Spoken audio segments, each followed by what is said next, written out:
L'Union africaine, dans une profonde crise, une crise très sévère, l'Union africaine n'arrive pas à régler les problèmes du continent. C'est clair.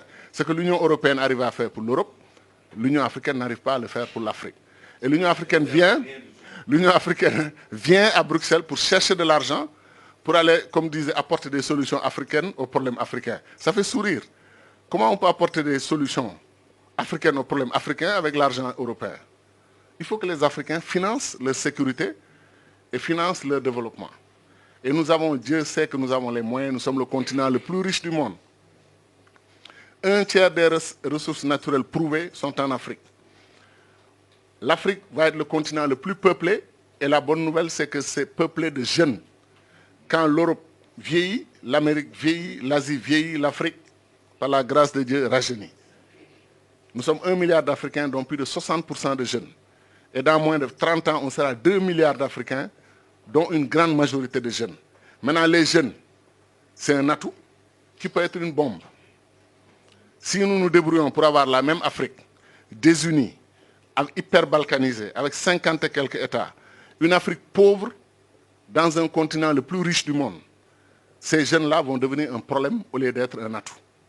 C'est pour ça que je lance un appel, pas pour moi seulement, mais pour tous les panafricanistes.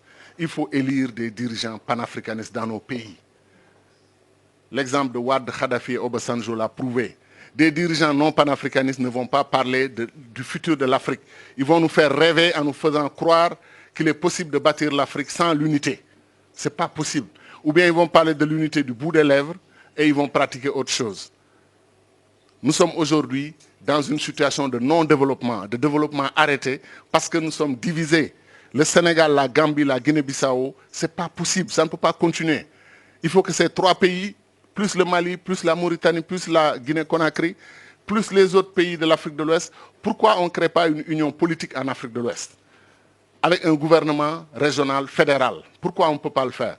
Et lancer le même appel aux pays de la SADC, qui sont très unis d'ailleurs. Lancer un même appel aux pays de l'Afrique de l'Est. Le pays de l'Afrique du Nord, s'ils étaient unis, vous croyez que l'alliance Maroc-Algérie ne serait pas une puissance comme la France et l'Algérie, la France et l'Allemagne? Très rapidement.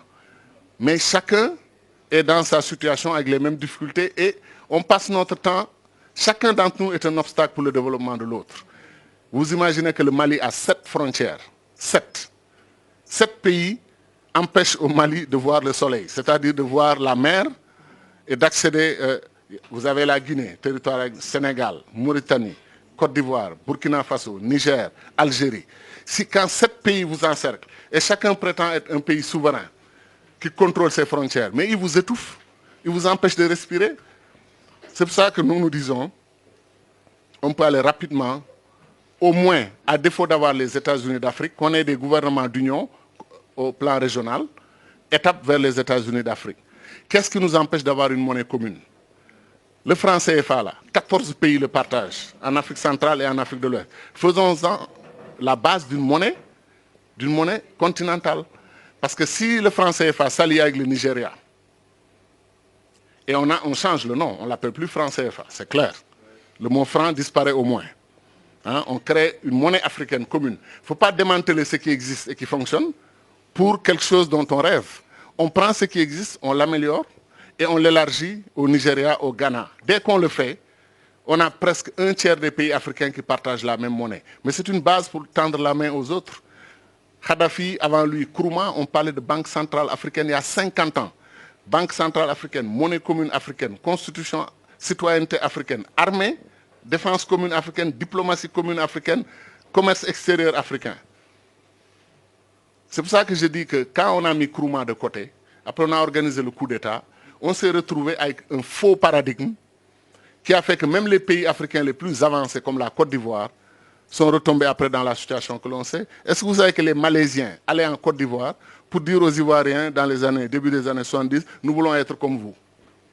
Aujourd'hui, la Malaisie est une puissance régionale. Elle vend de l'huile de palme à la Côte d'Ivoire, qui lui vendait de l'huile de palme avant.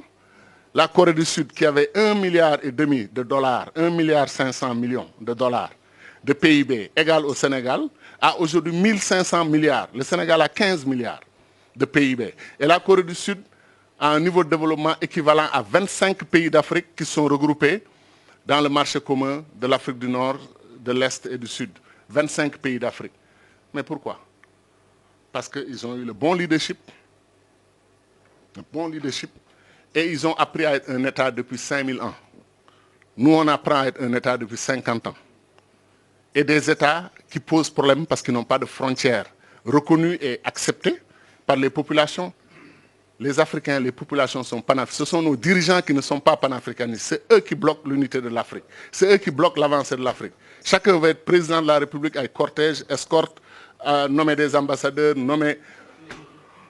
Et je termine sur ça. Les États-Unis ont 13 ministres, les amis.